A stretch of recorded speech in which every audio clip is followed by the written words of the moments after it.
Hello, this is Michael from Packrat Studios, and on today's video I will actually be reviewing one of my very first videos that I have uploaded onto this channel. So the reason I want to review this video in particular is, well, as you can tell from this video, the quality just seems to change drastically about halfway through, and let's be honest, it doesn't change to really excellent quality either.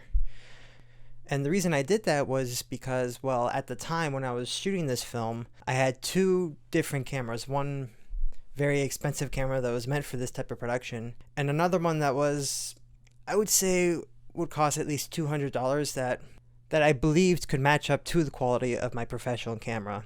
Well, as you can see, it does not. Here's a couple of clips of the second camera I used for this video, and as you can see, it's definitely not something that would qualify as a professional camera. But I do want to briefly explain why this issue occurred, even though the second camera I have has the exact same quality, the same format, and even the same frame rate as my professional camera. And the first thing I want to point out is the lens. So here's an image of the professional camera I use for my productions. As you can see, the diameter of the lens is much larger than the secondary camera, which allows more light to travel into the camera's sensor, and can greatly affect the quality of your film. And as you can see, there wasn't enough daylight to begin with that would be required to shoot a video like this. And that's why the second half of this video has such poor quality. Now, if this were a professional camera, I would simply adjust a couple of exposure settings which could compensate for this issue. But in terms of camera functionality, this camera had some limitations with its functions that I don't think I'm going to address right now, but I will address in a future video. The other issue that occurred was that I had this camera zoomed in on some of these shots, which this goes for any camera, can affect the quality of your video.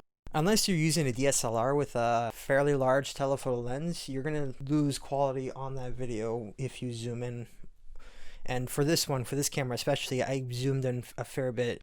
So again, I don't want to get into too much about the functionality of this second camera. All I can say is that if you are going to use a two-camera setup, make sure your second camera is, well, that has the same functionality as your primary camera, which does mean, yes, you would have to pay almost the exact same amount you did for your primary camera, which can get a little pricey. But again, if you want to go for the best quality on both videos, you'd have to pay twice as much just to ensure that. And for this video, I was shooting this planters for hours waiting for the bird to arrive and take its bird bath, and I just decided I'm just going to set up two cameras at the same time to reduce time without thinking of the huge quality differences with both cameras. As I said, these cameras shoot the exact same quality, which is 1080p, so I assumed that it would be fine, but it wasn't. So if you are going to do something like this, either purchase two professional cameras that will guarantee the best quality for both videos, or just use one primary camera and spend a little bit more time on your production. And that's all I wanted to mention in this video. I hope you enjoyed it. I hope it was informative for your independent productions, and I hope to see you in the next video. Thanks for watching.